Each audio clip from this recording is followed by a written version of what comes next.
Bismillahirrahmanirrahim. Alhamdulillahi rabbil alamin. Alhamdulillahilladzi lam yattakhidh walada wa lam yakul lahu syarikun fil mulk wa lam yakul lahu syarikun fil mulki wa lam yakul lahu waliyyun minaz zulli wa kabbirhu takbira. Asyhadu an la ilaha illallah wahdahu la syarika lah wa asyhadu anna Muhammadan abduhu wa rasuluh. Allahumma salli wa sallim ala sayyidina Muhammad wa ala alihi wa ashabihi wa man tabi'ahum bi ihsanin ila yaumiddin. Faqad qala Rasulullah sallallahu alaihi wasallam, man shama Ramadan imanan wa ihtisaban ghufira lahu ma taqaddama min dhanbihi.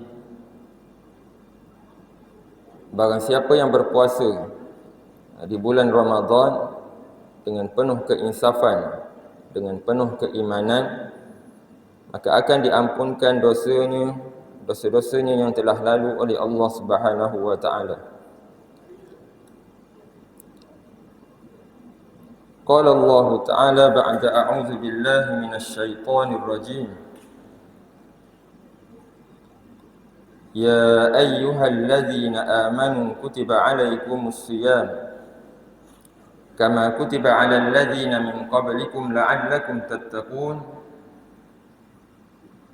Wahai orang-orang beriman, diwajibkan ke atas kamu untuk berpuasa sebagaimana diwajibkan ke atas umat-umat yang terdahulu.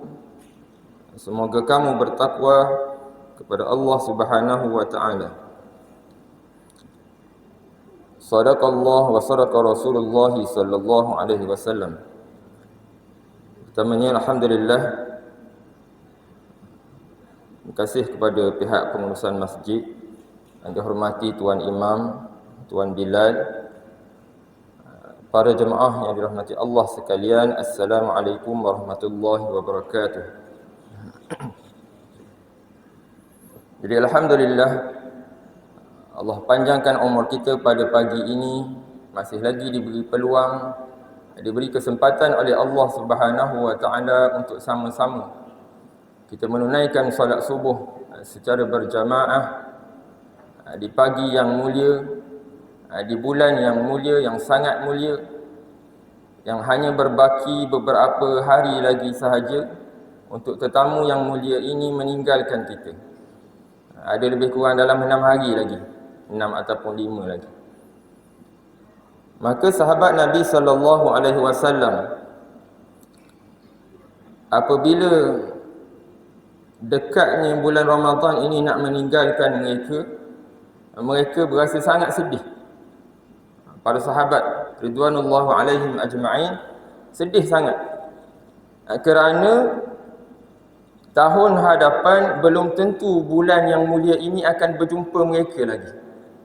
Maka dalam beberapa hari ini kita ambil peluang yang ada untuk kita kejar sebanyak mungkin amalan, infaknya, dengan solat sunatnya, ataupun amalan-amalan baik yang lain, kita isikan dalam 6 hari ini, insya-Allah. Moga-moga perkara tersebut akan memberi kebaikan kepada kita, insya-Allah. Dan alhamdulillah, Allah masih lagi memilih kita pada pagi ini untuk kita solat subuh secara berjamaah dalam keadaan orang lain masih lagi lena dibuai mimpi mungkin, ada yang tak bangun lagi mungkin, tapi Allah Subhanahu wa taala memilih kita untuk berada di dalam majlis ilmu ini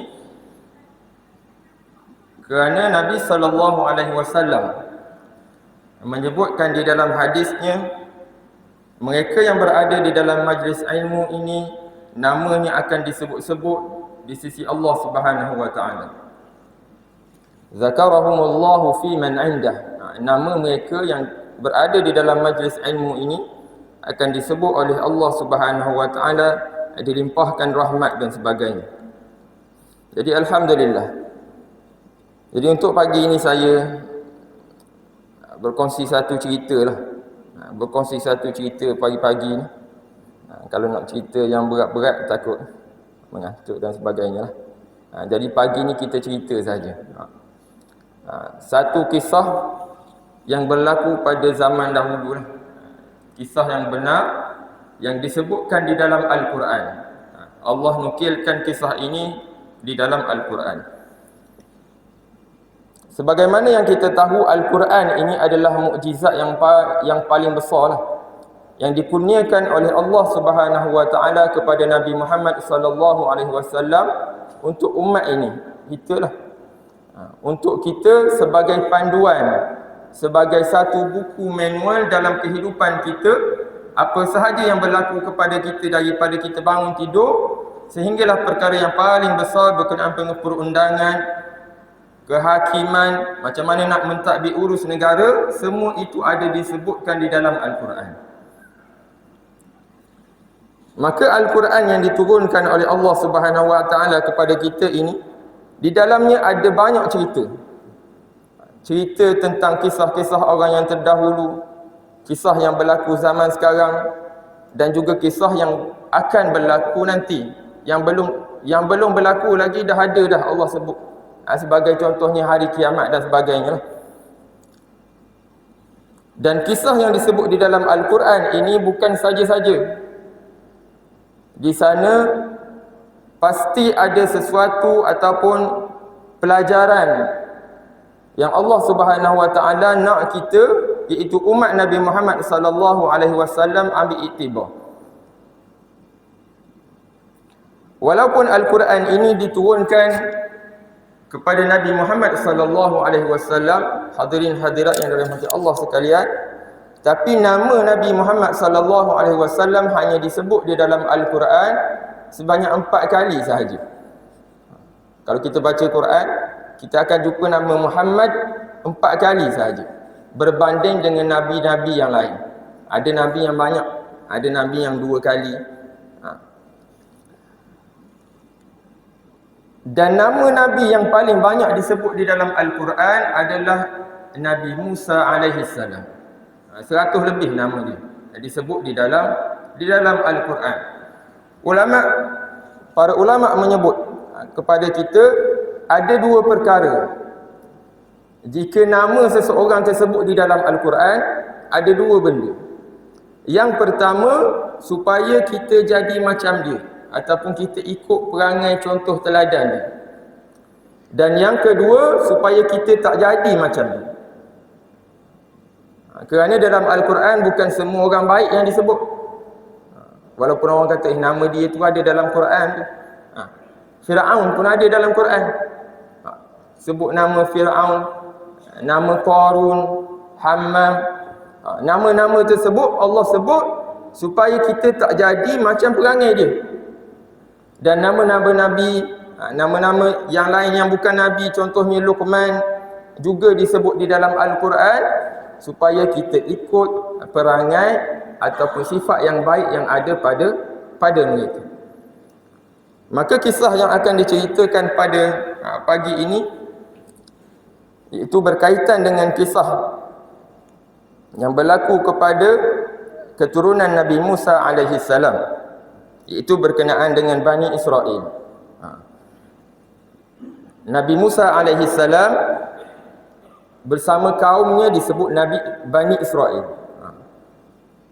Maka kisah Bani Israel adalah kisah yang paling banyak disebut di dalam Al-Quran, supaya kita tak jadi, kalau bahasa mudah kita, tak jadi macam Yahudi lah. Tak jadi macam Yahudi. Kerana banyak sifat-sifat perangai buruk orang Yahudi disebutkan di dalam Al-Quran. Daripada awal kebangkitan Nabi Musa AS sehingga akhir disebut di dalam Al-Quran. Allah sebut perangai Yahudi, perangai Bani Israel yang tak mendengar kata, yang sombong, yang degil, yang membunuh para nabi, tapi mereka ni mengaku beriman kepada nabi-nabi mereka. Maka perkara tersebut diceritakan di dalam Al-Quran. Kita kembali balik kepada zaman dahulu, ataupun dia punya asal usul Bani Israel. Asalnya daripada Nabi Ibrahim alaihissalam. Okay. Nabi Ibrahim alaihissalam, sebagaimana yang kita tahu, dia ada dua orang isteri. Yang pertama Siti Sarah, isteri yang pertama. Kemudian Siti Sarah ni tak boleh beranak, tak boleh mengandung. Kemudian kahwin dengan Siti Hajar. Siti Hajar, kemudian selang beberapa lama Siti Hajar ni mengandung. Bila dah mengandung, isteri yang pertama ni cemburu lah. Maka satu kabar daripada Allah Subhanahu Wa Taala datang kepada Nabi Ibrahim, mengkabarkan berita baik bahawa Siti Sarah ni juga akan mengandung, akan ada anak keturunan daripada Siti Sarah ni lah.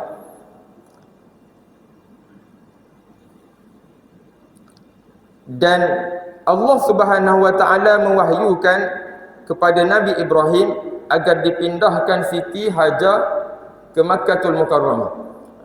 Sebagaimana cerita yang biasa kita dengar yang berlaku pada Hari Raya Haji. Kisah ni diulang-ulang. Dipindahkan ke Makkatul Mukarramah, tempat yang kering, ghairi dzi zar'in, tempat yang tidak ada tanaman langsung, kering kontang, dipindahkan ke sana.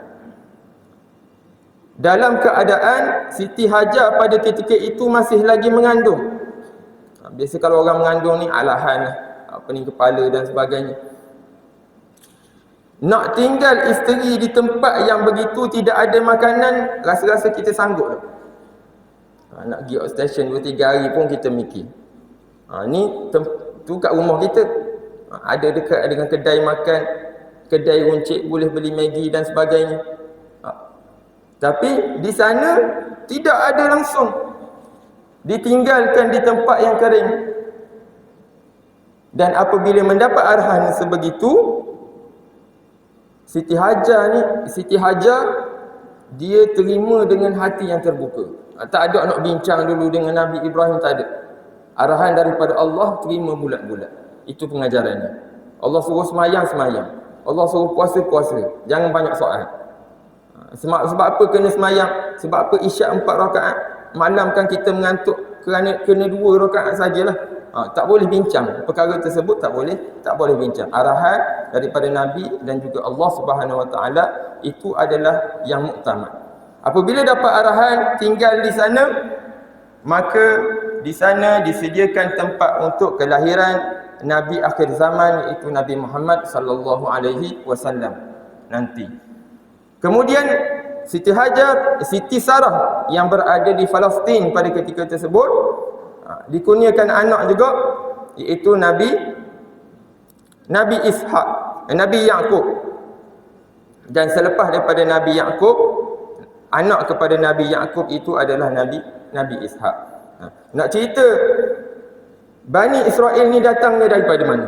Okey, Bani ni maksud dia anak. Bani, anak.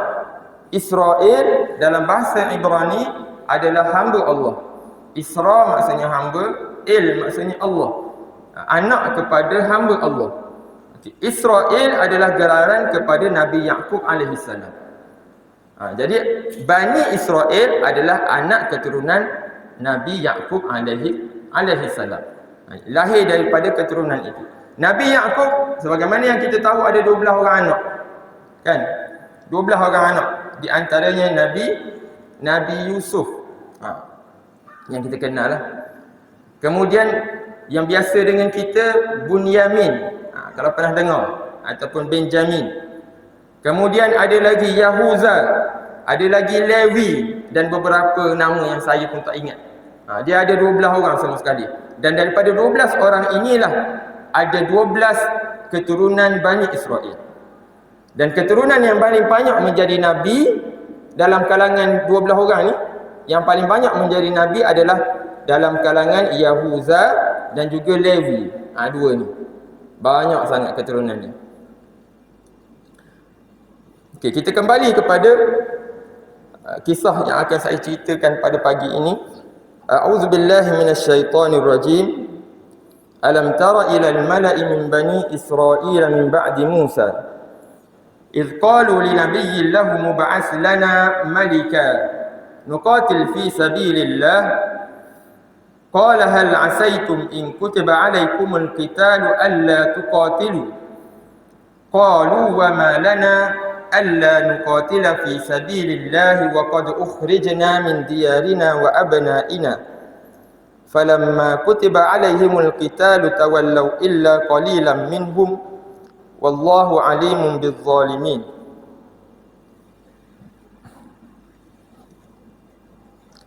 Allah sebut kepada kita berkenaan dengan satu kisah yang berlaku kepada Bani Israel. Kisah ini berlaku selepas kewafatan Nabi Musa AS. Nabi Musa dah wafat, tinggalkan Bani Israel. Ketika itu Bani Israel ni dia minta kepada Nabi mereka, ada Nabi, untuk nak melantik seorang raja yang boleh memimpin mereka agar menjadi panglima dalam medan peperangan. Nak berperang, minta kepada Nabi supaya dilantik seorang raja yang boleh memimpin mereka, sebab tak ada pemimpin. Nabi yang ada pada ketika tersebut adalah Nabi Syamuil. Dia bukan termasuk dalam kalangan Rasul yang wajib kita ketahui lah. Nabi ni sebagaimana yang kita tahu, dia ada 124,000 orang jumlah Nabi. 313 orang adalah Rasul dan 25 adalah Rasul yang wajib kita tahu. Dan Nabi Syamuil adalah termasuk dalam kalangan Nabi lah, yang 124,000 tersebut. Kemudian Nabi Syamuil ini kenapa dinama Syamuil? Ada ulama kata Samuil, ada yang kata Syam'un, ada yang kata Sam'un, banyaklah, tetapi adalah seorang yang sama saja. Asalnya mak ayah dia ni diuji oleh Allah Subhanahu Wa Taala dengan tidak mendapat zuriat juga. Kalau kita perasan, banyak nabi dan juga rasul ni diuji oleh Allah Subhanahu Wa Taala tidak ada zuriat keturunan, ataupun lambat, masa nak tua dah nak meninggal baru dapat anak. Dan kita kalau contoh kita orang yang kahwin 2-3 tahun ataupun 5-6 tahun, jangan kita merasa sedih kalau Allah masih lagi tidak mengurniakan kepada kita anak. Sebab ini adalah ujian yang sama yang Allah bagi kepada Nabi kepada kita. Untuk apa? Tujuannya adalah untuk nak mengangkat martabat kita. Memang orang akan kata itu biasalah, mulut orang. Tapi ini adalah ujian untuk meningkatkan kesabaran kita. Nabi Syam'un dibagi nama Sam'un, iaitu doa yang didengar maksudnya. Maksudnya mak ayah dia pada ketika tersebut doa kepada Allah Subhanahu Wa Taala supaya diberikan zuriat keturunan, dan doa itu didengar oleh Allah Subhanahu Wa Taala dan lahirlah Nabi Sam'un, diberi nama Sam'un. Dalam bahasa Ibrani, huruf sin ditukar kepada huruf shin. Sam'un menjadi Syam'un. Macam kita kalau orang Yahudi bagi salam, dia tak panggil salam, dia panggil shalom kan. Shalom, huruf shin. Okey. Maka diminta kepada Nabi untuk nak lantik raja supaya boleh memimpin mereka dalam medan peperangan. Wa qala lahum nabiyyuhum innallaha qad ba'atha lakum Taluta malika. Dan berkatalah Nabi Syam'un ini kepada mereka, sesungguhnya Allah Subhanahu Wa Taala membangkitkan seorang dalam kalangan kamu, iaitu namanya Talut, untuk menjadi raja. Talut. Apabila dilantik Talut ini menjadi raja, Bani Israel ni dia tak puas hati. Ini perangai Bani Israel. Kalau kita ingat dalam surah Al-Baqarah ada diceritakan berkenaan dengan kisah Bani Israel ni. Dengan banyak tanyanya. Jangan nak tanya tu bukan sebab nak buat, sebab saja nak menganyim, menyindir. Contohnya dia nak, Allah mula-mula ada seseorang mengadu kepada Nabi Musa AS, ada orang kena bunuh. Ada orang mati, Bila tanya tak ada orang yang mengaku. Tak ada orang mengaku bunuh. Kemudian mereka datang berjumpa Nabi Musa alaihissalam. Nabi Musa kata, nak tahu, sembelih lembu. Kalau nak tahu, sembelih lembu. Nabi Musa suruh. Apa sahaja jenis lembu pun boleh. Kemudian mereka ni tanya lagi, nak lembu yang macam mana? Nak lembu yang macam mana, jantan ke betina? Kemudian bagi tahu lagi, lembu betina. Warna dia apa? Tanya, warna kuning, warna begini-begini, yang tak makan macam ni, tak makan. Bila dah ditanya banyak kali, Nabi Musa menghuraikan, dia jadi susah nak cari. Asal jumpa lembu, bunuh je lah, sembelih. Habis. Ni tanya warna, tanya jantan ke betina, jadi susah. Dan memerlukan masa yang lama untuk nak cari lembu tersebut. Bila cari, barulah selesai kes tersebut. Nak bagi tahu kepada kita bahawa perangai orang Yahudi ni macam tu. Dia ni degil. Apabila dia lantik Talut menjadi raja, tak puas hati pula. Tadi suruh Nabi lantik, tiba-tiba tak nak dengar. Talut ni dia orang biasa saja, bukannya orang bangsawan lah. Bukan orang bangsawan. Orang yang biasa, yang hanya kerja dia bagi makan kepada ternakan. Orang kata kalau bahasa mudahnya kerja kampung lah. Kerja kampung je. Tak glamour, kerja yang tak glamour. Tapi dilantik oleh Allah Subhanahu Wa Taala. Maka mereka pun bersoal, sebab apa dilantik Talut ni? Sedangkan kami ni daripada keturunan yang mulia. Mereka ni dalam keturunan Yahuza dan juga Lewi. Sebagaimana yang saya sebut sebelum tadi. Yahuza dan Lewi, banyak kalangan mereka ni menjadi pemimpin, menjadi raja, menjadi nabi. Dua keturunan ni. Dia kata, Talut ni bukannya dalam kalangan Yahuza ataupun Lewi. Kenapa dilantik mereka? Kenapa dilantik dia ni? Kemudian Nabi Syam'un pada ketika itu dia kata, Inna Allah astafahu alaikum. Sesungguhnya Allah Subhanahu Wa Taala pilih Talut ini dengan sebab dia tu ada kekuatan, bastatan fil ilmi wal jism.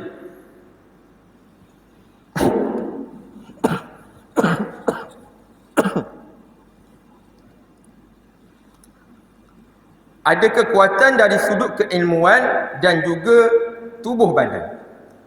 Di sana Allah Subhanahu Wa Taala memberi satu garis panduan kepada kita macam mana nak memilih seorang pemimpin. Di antaranya adalah mereka ni yang nak menjadi pemimpin, syaratnya ada dua. Yang pertama, ilmu. Yang kedua adalah tubuh badan yang sihat. Dua ni perlu seiring, tak boleh ada salah satu sahaja. Bijak saja tapi duduk hospital semua, keluar masuk hospital susah juga. Ataupun dia ni sihat, kuat, tapi tak berapa nak cerdik. Jadi susah juga. Jadi dua perkara ini adalah perkara yang selari lah. Tapi Allah Subhanahu Wa Taala sebut ilmu dahulu, barulah tubuh badan. Maksudnya kalaulah ada dua orang, kita nak memilih pemimpin, ada dua orang.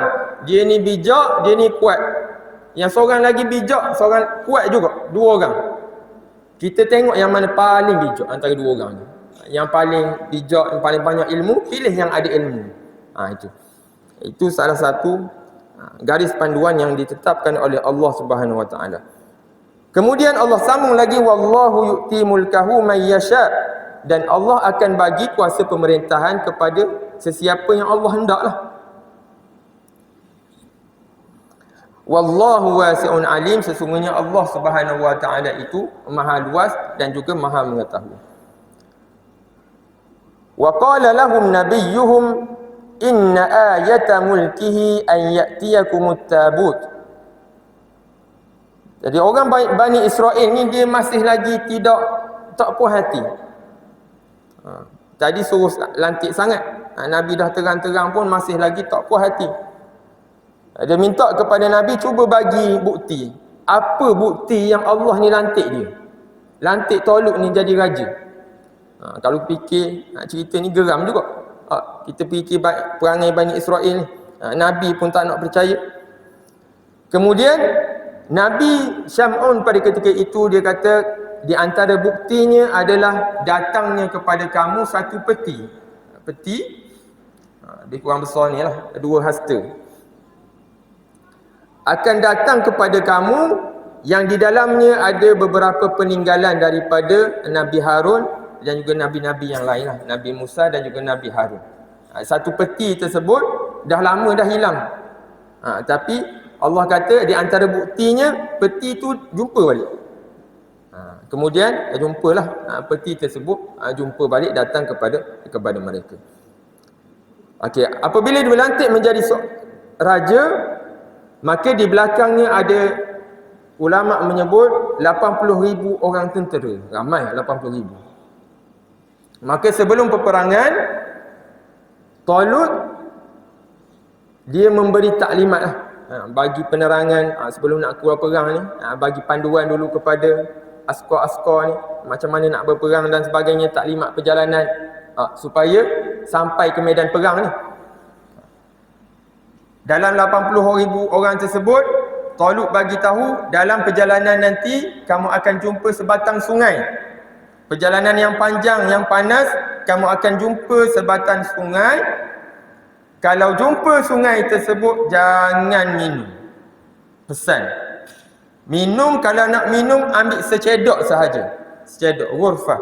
Ambil secedok, minum yang secedok tersebut. Jangan minum lebih daripada itu. Jalan, jumpa betul sungai. Jumpa sungai betul.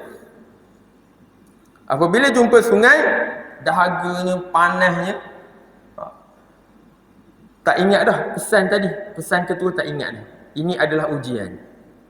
Ujian, kalau ujian yang berlaku dalam kehidupan kita adalah untuk nak menentukan di antara orang yang benar dan juga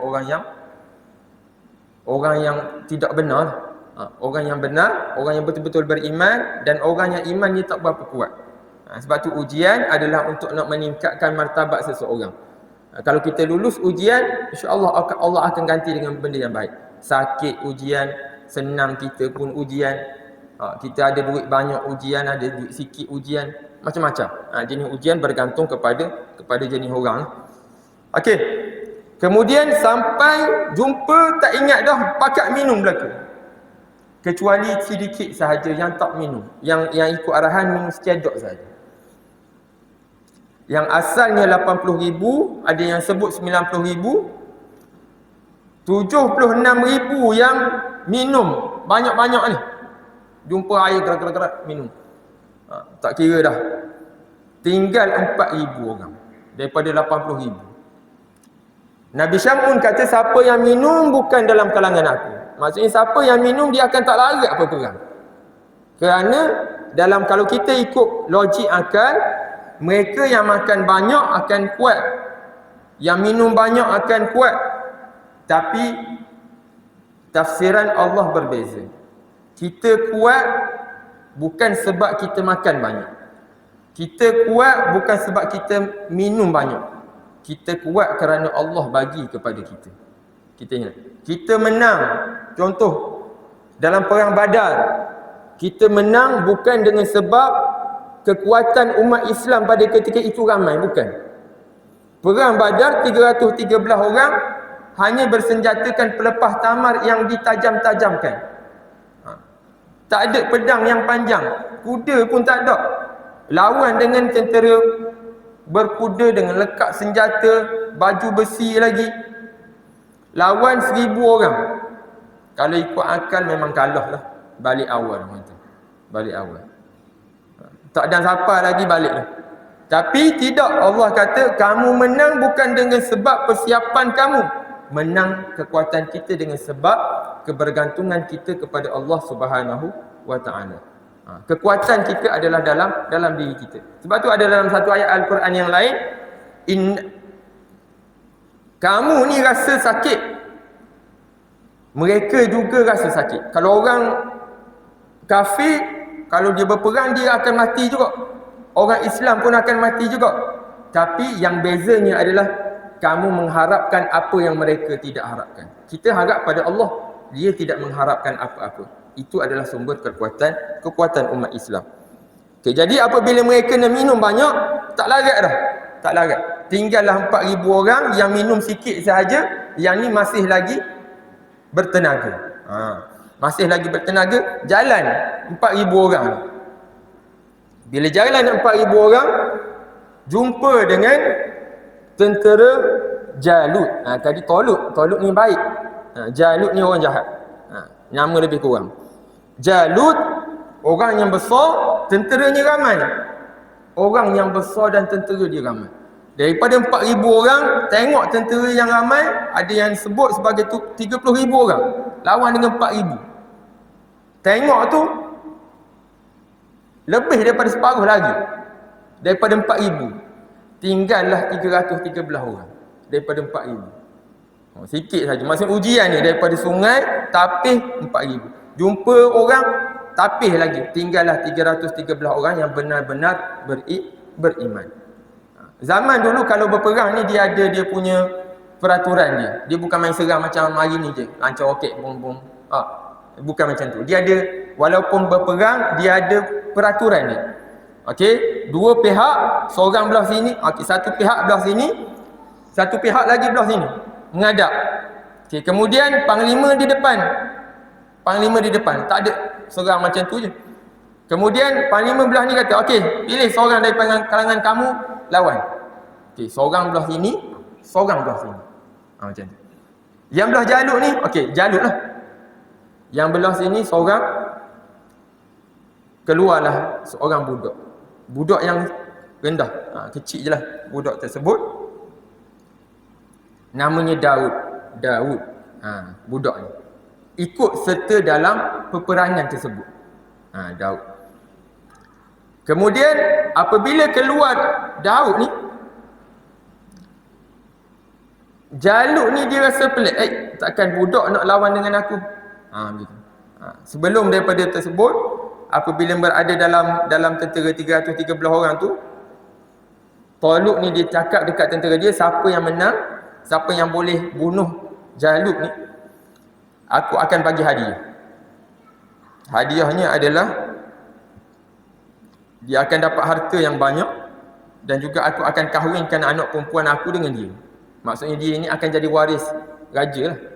Dia akan jadi raja selepas daripada itu. Maka Daud ni, masa tu tak jadi Nabi lagi. Daud ni Nabi Daud ni, dia keluar dia. Apabila Talut tengok, kecilnya. Lepas tu dia kata, takkan kamu ada pengalaman ke? Orang lain besar-besar ni, orang lain tak berani. Dia seorang saja. Dia kata, aku tak ada pengalaman, tapi ada satu je. Apa dia kata?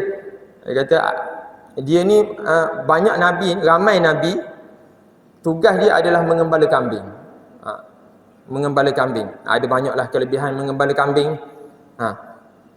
Nabi Daud juga adalah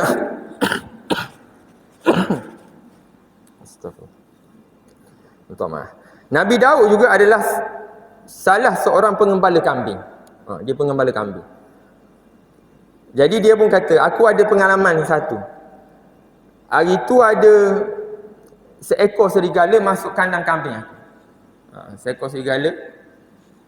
Kemudian dia baham kambing aku, dia makan. Kemudian aku bunuh serigala tersebut, aku pukul, aku katak dia, aku penggal kepala dia. Berani budak ni. Lepas tu Talut kata, tu serigala tak berapa kuat. Ada lagi tak yang kuat, dia kata. Dia kata ada, aku bunuh singa. Bunuh singa. Kalau singa ni kuat lah. Budak bunuh singa. Kembali kepada cerita tadi. Apabila nampak budak yang kecil ni, Jalut ni yang jahat ni dia pandang rendah. Kemudian dipendekkan cerita, diringkaskan cerita.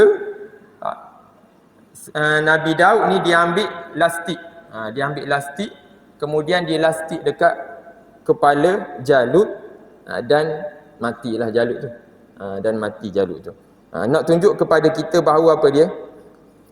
Kekuatan itu bukannya kekuatan, ataupun kita kata kekuatan yang sebenar adalah daripada Allah Subhanahu Wa Taala. Tak kira orang tu kecil ke besar, tapi kalau dia tu bergantung kepada Allah Subhanahu Wa Taala, tawakal yang tinggi, maka Allah akan bagi kemenangan kepada dia. Kenapa saya bawa kisah ini pada pagi ini? Adalah kerana berkait dengan bulan Ramadan yang kita berada sekarang ni lah. Dalam kisah tersebut, Satu ujian iaitu Talut dia bagi tahu kepada tentera dia jangan minum. Jangan minum, jangan buat benda ni, jangan buat benda ni. Dan apabila tentera mereka tak buat perkara tersebut, di hujungnya Allah bagi kemenangan.